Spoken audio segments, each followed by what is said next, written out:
right, this switch makes noise, a lot of noise, and it's on the verge of not working at all.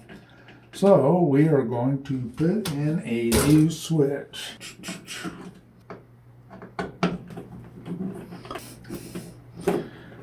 And sometimes the wall plate is stuck to the wall. It's helpful to make a little, there we go. Next step,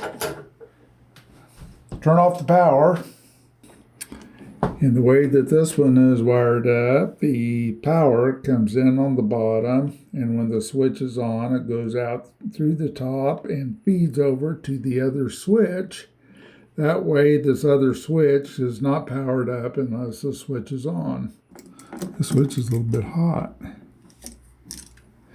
Must have been.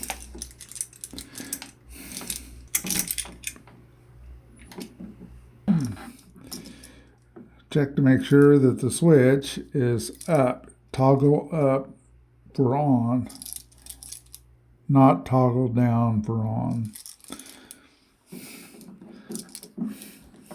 Pretty obvious, but sometimes you put them in wrong.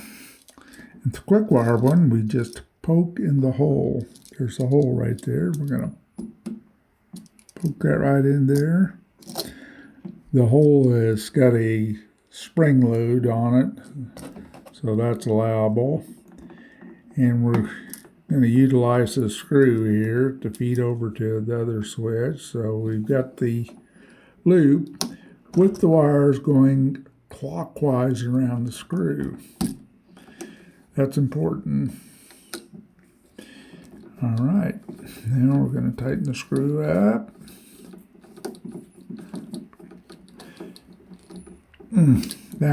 That part is done.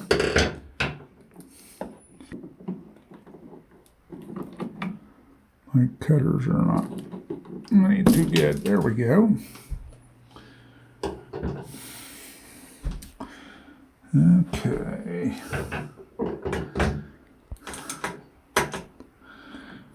Okay, now I'm going to trim. I've got that a little long, so I'm going to trim it.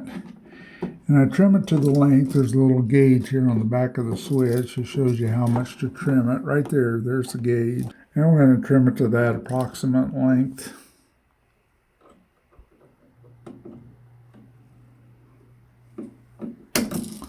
There we go.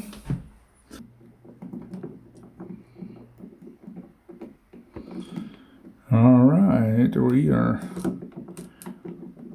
okay. Now, I'm going to poke the wire connections and the wire. I'm going to tighten the screw here just to get it out of the way. Make the installation a little neater.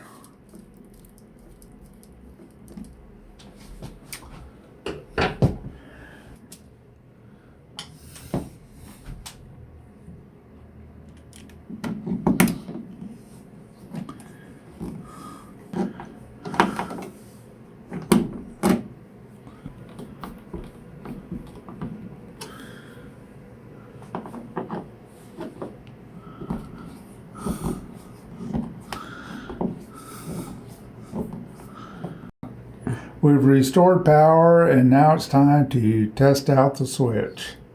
There we go. Switch is on in that position. The light is on. Now we're putting the cover plate back on, which is pretty simple to do.